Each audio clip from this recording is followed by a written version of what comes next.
কুমিল্লার মুরাদনগরে আজকে ভয়ঙ্কর সংঘর্ষ হয়েছে। ইউনূস সরকারের প্রভাবশালী উপদেষ্টা আসিফ মাহমুদ সজীব ভুঁইয়ার বাবার সমর্থকরা এবং তাদের প্রতিপক্ষ বিএনপি নেতা শাহ মোফাজ্জল হোসেন কায়কোবাদের সমর্থকদের মধ্যে। বিএনপির নেতৃবৃন্দের অভিযোগ, প্রশাসনকে নগ্নভাবে কাজে লাগিয়ে বিএনপির উপর হামলা করেছে আসিফ মাহমুদ সজীব ভুঁইয়ার সমর্থকরা, অর্থাৎ তার বাবার সমর্থকরা। ঘটনার উৎপত্তি কদিন পূর্বে যে নির্মম নির্যাতন হয়েছে মুরাদনগরে, সেই ভয়ঙ্কর ঘটনাকে ঘিরে দোষ একে অপরের ঘাড়ে চাপিয়ে দিচ্ছে। তবে শিখারানী নামক একজন টিচার, তিনি প্রকাশ্যেই বলেছেন আসিফ মাহমুদ সজীব ভুঁইয়ার হুকুমে এগুলি হয়েছে। তিনি এই আশঙ্কার কথাও বলেছেন যে তার নাম বলার পরে পরিণতি আমার কি হবে জানি না। সেখানকার হত্যাকাণ্ড, সেখানকার নির্যাতন নিয়ে সারা দেশে ব্যাপক আলোড়ন সৃষ্টি হয়েছে। বিএনপির স্থানীয় নেতৃবৃন্দ সহ কেন্দ্রীয় নেতৃবৃন্দ তীব্র ক্ষোভ প্রকাশ করেছেন। কিন্তু এই ক্ষোভটা আপনাদের আগে কেন মনে পড়ল না? এই আসিফ মাহমুদ সজীব ভুঁইয়ার মতো একটা নাবালক ছেলে, পাকনা ছেলে, যার ম্যাচুরিটি আসে নাই, তাকে ইউনূস ছাত্রদের প্রতিনিধি মনে করে তার মন্ত্রিসভায় নেয়, তার উপদেষ্টা মণ্ডলীতে নিয়ে AFM হাসান আরিফের মতো একজন সিনিয়র উপদেষ্টার কাছ থেকে স্থানীয় সরকার মন্ত্রণালয়ে এনে এই আসিফ মাহমুদ সজীব ভুঁইয়াকে দেয়। এর পাশাপাশি তিনি যুব ক্রীড়া মন্ত্রণালয়ের উপদেষ্টাও, অর্থাৎ সরকারের সবচেয়ে গুরুত্বপূর্ণ দুইটি মন্ত্রণালয়ের দায়িত্ব তাকে দেওয়া হয়েছে। তখনই বিভিন্ন আলোচনা হয়েছিল যে হাসান আরিফ বাংলাদেশের অ্যাটর্নি জেনারেল ছিলেন, ইতোপূর্বে একটা কেয়ারটেকার গভর্নমেন্টের দায়িত্বে ছিলেন, ল অ্যাডভাইজার ছিলেন। তার মতো লোককে সরিয়ে দিয়ে সেখানে একটা বাচ্চা ছেলে, যার গোপদাড়ি পুরোপুরি ওঠে নাই, এখনো ম্যাচুরিটি আসে নাই, তাকে কেন দেওয়া হলো? অনেক সমালোচক বলছিলেন যে স্থানীয় সরকার মন্ত্রণালয়ের অধীনে ইউনিয়ন পরিষদ, উপজেলা পরিষদ, পৌরসভা, জেলা পরিষদ, সিটি কর্পোরেশন সম্ভবত এই ছাত্ররা একসময় দল করবে। দল করতে গেলে স্থানীয় সরকার প্রতিষ্ঠানগুলিকে তারা কাজে লাগাবে, কারণ তাদের তো দলের লোক বাইরে থেকে কোথাও নেই। কেউ কেউ বলছিলেন না, ওদের ফান্ডের দরকার, এই সকল মন্ত্রণালয় থেকে অনেক টাকা কামানো যাবে। এভাবে আলোচনা চলছিল। সেই আলোচনা শেষ হবার আগেই দেখা গেল তার APS এর শত শত কোটি টাকার দুর্নীতির চিত্র বেরিয়ে আসলো বাইরে। এমন পর্যায়ে আসলো যে দুর্নীতি দমন কমিশন অনুসন্ধানের সিদ্ধান্ত নিতে বাধ্য হলো। অনেকের ধারণা এই অনুসন্ধান আলোর মুখ দেখবে না, এটা ধামাচাপা হয়ে যাবে। দ্বিতীয় দফা অভিযোগ আসলো, এই আসিফ মাহমুদ সজীব ভুঁইয়া ঢাকার 2 সিটি কর্পোরেশনে মেয়র নিয়োগকে কেন্দ্র করে কোটি কোটি টাকা আয় করছেন। একটা কর্পোরেশনের তো নিয়োজিত প্রশাসককে সরিয়ে দিয়ে তার মন মতো আর একজনকে দিলেন। কারো কারো মতো অভিযোগ, পূর্বে যিনি নিয়োগপ্রাপ্ত ছিলেন তিনি সৎ মানুষ হওয়ার কারণে তিনি অনেক কথা শুনছিলেন না, কারণ সিটি কর্পোরেশনের টেন্ডার, নিয়োগ সহ ব্যাপক বাণিজ্যের সুযোগ আছে। ঢাকা দক্ষিণে সাবেক মেয়র সাদেক হোসেন খোকার পুত্র ইসরাক হোসেন দাবি করলেন যে তিনি নির্বাচিত মেয়র, তিনি অফিসে কাজ করতে চান। তার সঙ্গে বিতণ্ডায় জড়ালেন। তখন বেরিয়ে আসলো থলের বিড়াল যে কাউন্সিলর নিয়োগের জন্য গোপনে ইন্টারভিউ নেওয়া হচ্ছে। আসলে কাউন্সিলর নিয়োগের ইন্টারভিউ না, কে কত টাকা দিতে পারবে সেভাবে। তাহলে ঢাকার 2 সিটি কর্পোরেশনের মেয়র নিয়োগ, কাউন্সিলর নিয়োগ নিয়ে আর্থিক লেনদেনের যে গুরুতর অভিযোগ, সেটাকে উড়িয়ে দেওয়ার মতো না। একইভাবে সারা বাংলাদেশের জেলা পরিষদের প্রশাসক, পৌরসভার প্রশাসক সহ বিভিন্ন স্থানে লোক নিয়োগের ক্ষেত্রে ব্যাপক দুর্নীতির অভিযোগ উঠেছে তার বিরুদ্ধে। ওয়াসায় সম্পূর্ণ আইন ভঙ্গ করে বিপুল পরিমাণ লোকের নিয়োগের ক্ষেত্রে গুরুতর অভিযোগ উঠেছে যে কোটি কোটি টাকা নিয়ে ওয়াসায় এভাবে লোক নিয়োগ দিয়েছেন। এছাড়া তার 2 মন্ত্রণালয়ের বিভিন্ন জায়গায় লোক নিয়োগ, টেন্ডারের কর্মকাণ্ড, টেন্ডার গটিয়ে দেওয়া, বিভিন্ন রকমভাবে আর্থিক অস্বচ্ছতা, লেনদেন এবং দুর্নীতির সঙ্গে তিনি জড়িত, এই অভিযোগ তার বিরুদ্ধে আসলো। এয়ারপোর্টে তিনি গুলিভর্তি অস্ত্রের ম্যাগজিন নিয়ে গেলেন, যেটা সম্পূর্ণরূপে অস্ত্র আইনের মামলা হতে পারে। সেই ঘটনায় ব্যাপক আলোচনা হলো। সবাই বললেন যে এরপর তো আর সে ক্ষমতায় থাকার কোনো অধিকার তার নেই। দেখা গেল কিছুই তার হলো না। ম্যাগজিনটি যিনি হাতে করে নিয়ে আসলেন, তিনিও নিয়ে আসতে পারেন না, তিনিও বহন করেছেন অবৈধভাবে। শুধু এখানেই শেষ না, তিনি বাঙালি জাতির সবচেয়ে গর্বের এবং গৌরবের যা কিছু অর্জন, সব অর্জনের যে সূতিকাগার বঙ্গবন্ধু ভবন, সেই ভবন গুড়িয়ে দিতে তার অধীনস্থ ঢাকা সিটি কর্পোরেশনের বুলডোজার পাঠিয়েছিলেন। এবং তাদের বিদেশি যে প্রভু অনলাইনে যারা কাজ করে তারা বিভিন্ন সময় বলেছে সব ব্যবস্থা প্রশাসন করছে। বঙ্গবন্ধু ভবন গুড়িয়ে দেওয়ার বুলডোজার এই আসিফ মাহমুদ সজীব ভুঁইয়া পাঠিয়েছিলেন। শুধু তাই না, বেয়াদবির একটা সীমা থাকে। কত বড় বেয়াদব, সে ফেসবুকে স্ট্যাটাস দিয়ে বলছে বঙ্গবন্ধুর নাম মুক্তিযোদ্ধার তালিকায় থাকতে পারে না কেউ, কারণ তিনি তখন পাকিস্তানের কারাগারে ছিলেন বা পাকিস্তানে আটক ছিলেন।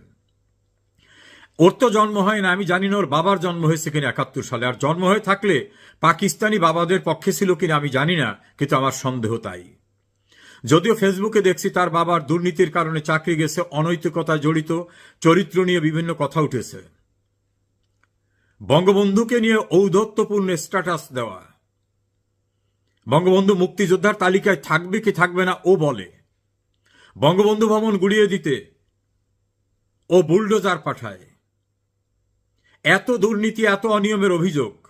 মাত্র কদিন পূর্বেও যে ছেলে প্লাস্টিকের পন্স পরত, মেসে থাকতো বা হলে থাকলেও চরম দুরবস্থার ভিতরে ছিল। এই কৃতকর্মগুলির অর্থাৎ এই দুর্নীতি, এই দুঃসাহসিকতার কর্মের সময় বিএনপি একটা প্রতিবাদও করেন নাই। এখন যখন বিএনপির ঘাড়ের উপর পড়েছে, বিএনপি নেতা শাহ মোফাজ্জল হোসেন কায়কোবাদের সমর্থকদের অভিযোগ প্রশাসনকে ব্যবহার করে কুমিল্লার মুরাদনগরে নারকীয় তাণ্ডব চালিয়েছে আসিফ মাহমুদ সজীব ভুঁইয়ার এবং তার বাবার সমর্থকরা, তখন বিএনপির টনক নড়েছে। আসলে যারা দুর্নীতি, অনিয়ম, স্বেচ্ছাচারিতা, অবৈধ কর্মকাণ্ডের সঙ্গে জড়িত তাদের বিষয়ে সোচ্চার হওয়া উচিত ছিল সবারই। এই সজীব ভুঁইয়ারা কি ক্ষমতা এসেছে বৈধভাবে? তারা যে ক্ষমতা দখল করেছে কোন আইনে? বাংলাদেশের সংবিধানে এই জাতীয় কোনো সরকারের অস্তিত্বই নেই। ফলে এই সজীব ভুঁইয়াদের যারা প্রোটেকশন দিচ্ছেন, প্রোটোকল দিচ্ছেন, সেটা আর্মি, র্যাব, বিজিবি, পুলিশ যারাই করেন, আইনত আপনারা বেআইনি কাজ করছেন। কারণ যার কোনো বৈধতা নাই, যার কোনো আইনগত ভিত্তি নাই, তাকে আপনি কিভাবে প্রোটোকল দেন? অবৈধ ক্ষমতা দখলকারীদের প্রোটেকশন, প্রোটোকল দেওয়া এটাও কিন্তু অবৈধ। ইতিহাস কিন্তু কাউকে ক্ষমা করে না। আর একজন ওই আর এক আসিফ নজরুল, তিনি তো পাকিস্তানের কে গ্লোরিফাই করার চেষ্টা করছেন, বলছেন যে শেখ হাসিনার আমলে যেটা হয়েছে পাকিস্তানে এরকম হয়নি। আমি জানি না আসিফ নজরুলের তখন বয়স কত, নাবালক ছিলেন নিশ্চয়ই। তিনি কেন এটা করতে গেলেন? একজন বিশ্লেষকের বক্তব্য দেখলাম আজ ইউটিউবে।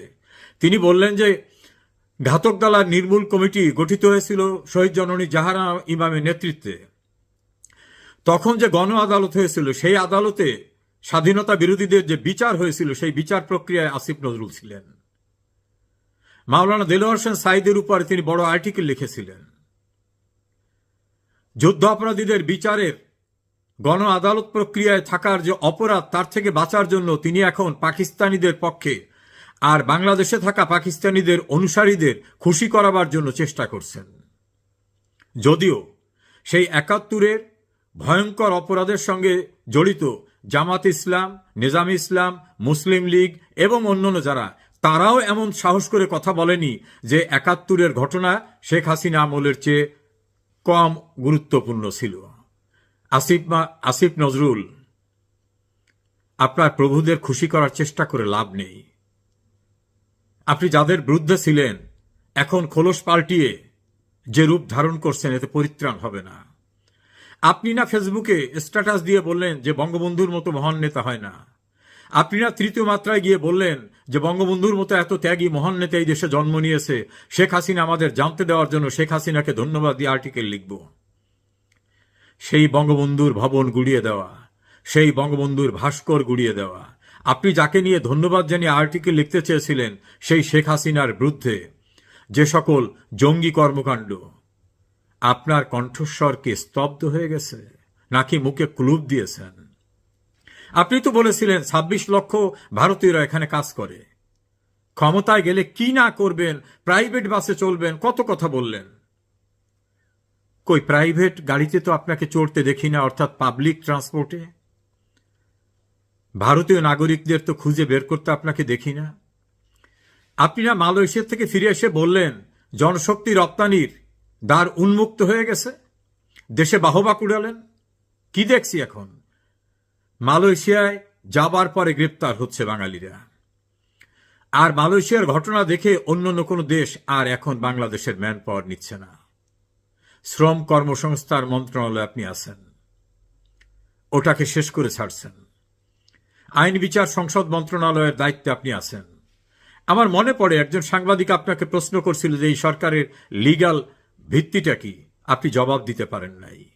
আপনি কি জানেন, আপনি তো আইনের ছাত্র, আইনের শিক্ষক, যে আপনি যে মন্ত্রণালয়টা হোল্ড করছেন, আপনি যে সরকারকে ক্লেম করে সেই সরকারের অ্যাডভাইজার দাবি করছেন, এটা যে সম্পূর্ণরূপে অবৈধ। আমাদের সংবিধান অনুযায়ী এ জাতীয় কোনো সরকারের অস্তিত্ব নাই। এটা আপনি জানেন না? জানেন। সংবিধান ভঙ্গ করে অবৈধভাবে ক্ষমতা দখল করা অপরাধ আপনি জানেন না? আমার ধারণা জানেন, কিন্তু কোনোদিন তো নির্বাচন করে কিছু হওয়ার মতো অবস্থা আপনার নেই। সে কারণে সম্ভবত যেন তেন উপায়ে একটু ক্ষমতার স্বাদ নিতে হবে, এ কারণেই আপনি জঙ্গিদের সঙ্গে একাত্ম হয়েছিলেন। ডক্টর ইউনূসের মেটিকুলাস ডিজাইনের বাংলাদেশ পার্টির কোঅর্ডিনেটর হিসেবে কাজ করেছেন। ডক্টর আসিফ নজরুল, আসিফ মাহমুদ সজীব ভুইয়া এই অবৈধ সরকারের পোস্ট হোল্ড করে যা কিছু করছেন তার সবকিছুই কিন্তু অবৈধ। একবার পড়ে দেখবেন সংবিধানের ৫ম সংশোধনী মামলায় সুপ্রিম কোর্টের রায়, ৭ম সংশোধনী মামলায় সুপ্রিম কোর্টের রায়। অবৈধভাবে ক্ষমতা দখলকারীদের কৃত সকল কর্মকে অবৈধ ঘোষণা করা হয়েছে এবং এর সঙ্গে যারা জড়িত তাদেরকে চর দখলকারী রাষ্ট্রদ্রোহী হিসাবে ব্যাখ্যা করা হয়েছে। ইতিহাস কিন্তু যেভাবে রচিত হয় ওর ধারাবাহিকতা থাকে। আর একটা জিনিস মনে রাখবেন আপনারা, অপরাধ কখনো তামা দিয়ে হয় না।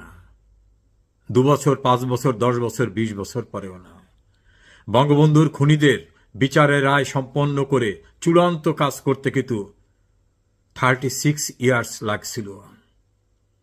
তাতেও কিন্তু সেই বিচার হয়েছে। যারা দাম্ভিকতা দেখিয়েছিল তাদের দাম্ভিকতা চূর্ণ হয়েছে।